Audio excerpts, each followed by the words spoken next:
My biggest win total bet to the under for the 2024 NFL season. Welcome to my new YouTube page. My name is Peter Apple, and on this channel, you're going to find all of my futures and week to week NFL best bets for the 2024 NFL season and beyond. And in this video, I'm going to explain why we are aggressively fading a team in the NFC South. Now, last year, our big ticket win total under was the Washington Commanders, and that hit with relative ease. But this time, it's the New Orleans Saints. Respectfully, to any Saints fans, I think they're going to be one of the worst teams in the NFL.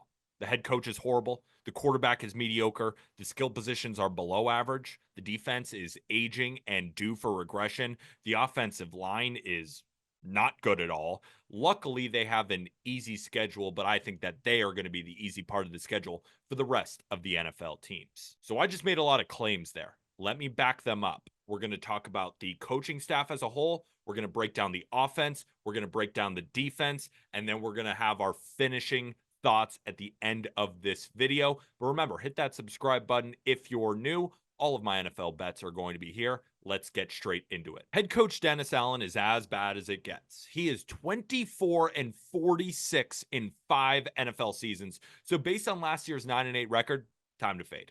But obviously, the head coach is just a part of the handicap. But when I'm taking unders, I want to fade the worst head coaches, and that's what we have here, right?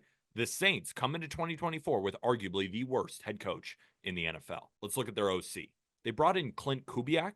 Kubiak got to start with the Broncos as an offensive assistant for his dad, Gary Kubiak, the head coach of the Broncos. And since then, he's worked with the Vikings, went back to the Broncos for a little bit, and was just his last job was the passing coordinator for the 49ers. He barely has any offensive coordinator experience, with his only stint really being with the Vikings, and he also kind of filled in for the Broncos. And I think being a passing game coordinator for the 49ers is going to make you look pretty good. Me personally, I don't think that this hire is really anything special. Let's talk about the offense. We got to start with the most important position on the field, and that is quarterback, which is not a great position for the New Orleans Saints.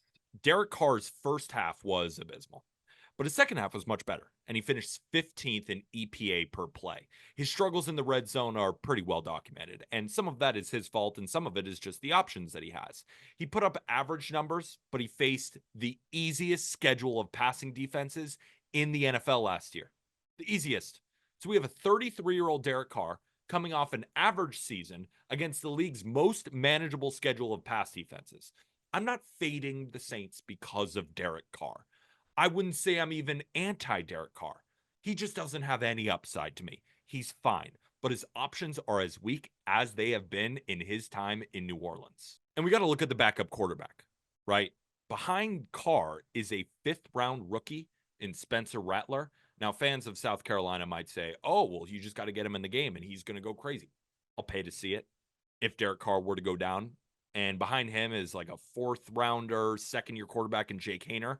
So if a 33-year-old Carr were to miss any games, the backups are not seasoned at all. Neither one of them has thrown a snap in the NFL. They both have talent, but I'm not excited about a backup plan of quarterbacks who haven't thrown a pass in our 4th and 5th-round picks. And they also have Taysom Hill, who we all love Taysom Hill, but he's more of a gadget guy than a quarterback. And even though I'm fading the Saints, I will admit that I'm a Taysom Hill supporter. But did you know he's 34 years old? 34. Strange. I'm really worried about the Saints' ability to protect Derek Carr, because we know that every great team is built from the inside going out. Let's look at the trenches. Well, Pro Football Focus did.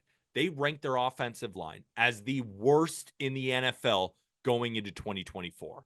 Right tackle Ryan Ramczyk is, I think he's out for the year. He's likely out for the year, forcing their 2022 first-round pick, Trevor Penning, to take over that role. Now, Ramczyk, that's a big loss. He's an excellent tackle, especially in pass blocking, grading as PFF's 26th ranked tackle among 100 that qualified. Penning is 65th and is below average in both pass blocking and run blocking. Both tackles are a question. But the Saints hope that their first-round pick, Tyles Fuaga, can man left tackle. That's my fault. I'm not very good with pronunciations there. but he was their first round pick. They're going to need him to be elite to even have a decent offensive line. Because when we look at the guards, they're not good. Cesar Ruiz is at a replacement level, ranking 63rd among 79 PFF guards, and he's been lower than 50 in every season of his career. Now, Nick Saldiveri, I think that's how you pronounce it, is the other guard, a fourth round pick in 2023, who graded out last year, not very good when he got playing time. Now, the center is Eric McCoy, who is really, really good. There's no qualms for me there. He's the bright spot for an otherwise questionable offensive line. Now, when doing my evaluations, I knew that they were bottom 5. I don't know if I'd call them the worst, but I can see why PFF ranked them as the worst offensive line in the league. Now, having a bad offensive line is one thing, but Derek Carr, when you look into his pressure versus non-pressure stats, he needs a good defensive line. This is going to pose significant problems for the 33-year-old. Now, it's understandable. Most quarterbacks take a dip in production when pressured. I get it. But Derek Carr takes a massive dip. According to Sharp Football Analysis, Derek Carr ranked 43rd in EPA per play among 50 quarterbacks, one of the worst under pressure, but 14th in a clean pocket. I have difficulty believing that he's not going to be under pressure all season long. And now the skill positions on offense are just okay. Chris Olave is a stud. No qualms here. Rashid Shaheed should be the deep threat on the other side of Olave. He's a fine player, but I wouldn't call him an above average number 2. I'd call him a below average number 2. And PFF's 39th ranked tight end, Juwan Johnson, isn't going to provide much help. But they do have Taysom Hill, like I said, to help move the chains. But again, he's 34. I just cannot believe that Taysom Hill is 34 years old. Let's look at the running backs. And to be honest with you, I'm pretty low on Alvin Kamara, even though I've loved him over the years. But last year, his efficiency just dropped off the table. He averaged 3.9 yards per carry, explosive run on 5.6% of his carries, 2.51 yards after contact per carry in 2023 per Sharp Football Analysis. The yards after contact number was the worst of his career, and the other two were near his career lows. He's 29 years old, and he's got the worst offensive line in front of him. And now his backup, Jamal Williams, was ranked 56th out of 59 qualified running backs on PFF. Not very good. Now, I think this running game is going to kind of stink, forcing Derek Carr to throw, and likely those throws are going to be under a lot of pressure. So you combine an inexperienced offensive coordinator with that offense that I just laid out, that spells disaster to me. I think they're going to finish as a bottom 5 offense this year in the NFL. So let's talk about defense, because the Saints are always known for their defense, but that defense is aging now. Now, this defense put up some numbers that are pretty wild.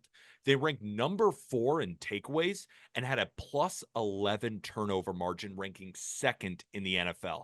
And we know as football fans, turnovers, there's a lot of variance there. So it tends to regress towards the mean, which I'm just projecting for the Saints offense, not just based off the numbers, but they're all aging. I mean, they have studs, but like a guy like Cam Jordan is 35 and he's coming off a season where he only had 2 sacks.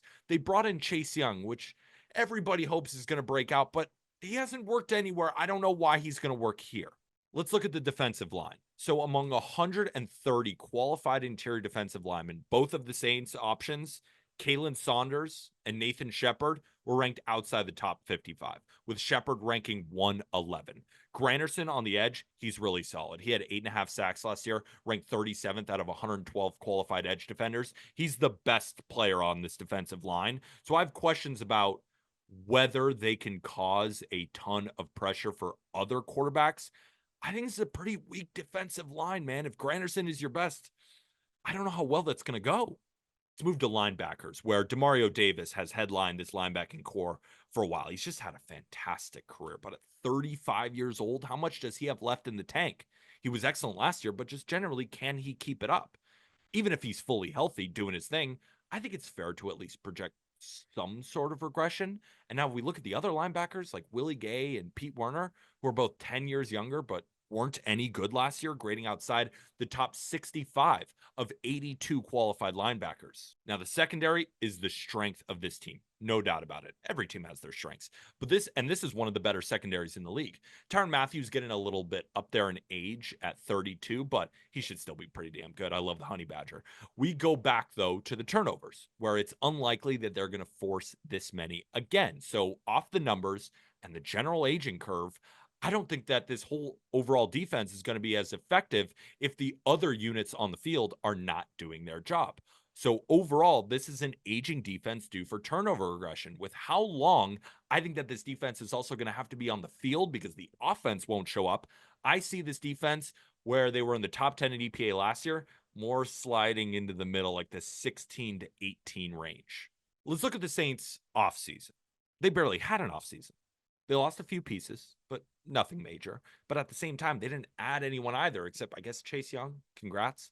This team is operating with an insane $99.6 million over the salary cap. They can't make any moves. They just have to run with this aging group that I think is due for regression. Let's start with their schedule. They start easy against the Panthers, and likely we're going to be on Panthers plus 4.5. Then they get the Cowboys. It's a loss. The Eagles, I think it's a loss. The Falcons on the road, I think that's a loss. And then the Chiefs. I expect them to start 1-4, and then we might start to hear rumors of a teardown. They have to try and get out from under this money.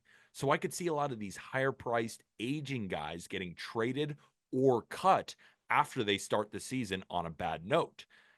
And I think for Saints fans listening who probably already turned the video off because they hate this, I think this is a good thing. End mediocrity. Take a step down to potentially finishing last in this division. I think the Panthers are going to improve, and both the Bucs and the Falcons I think, are going to be still solid. I see the Saints finishing closer to 6-11 with potential for worse. I went through their whole schedule, and I felt I was kind of being generous in giving them 7 wins. I'm going to slam this under 7.5 on BetMGM at plus 105 for 3 units. Love the price. Love the price.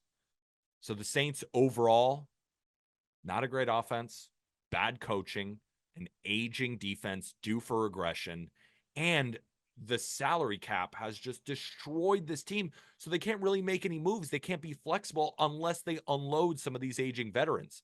So I think this is going to be a really tough season for the New Orleans Saints, and I wouldn't be surprised if they finish with the worst record. So I sprinkled a little bit on plus 2,700, worst record in the NFL. But the main big bet is under 7.5 for the New Orleans Saints. So let me know in the comments if you agree or disagree with this pick. And if you enjoy this type of NFL content, hit that subscribe button, as I'm going to feed you all of my 2024 NFL bets on this channel.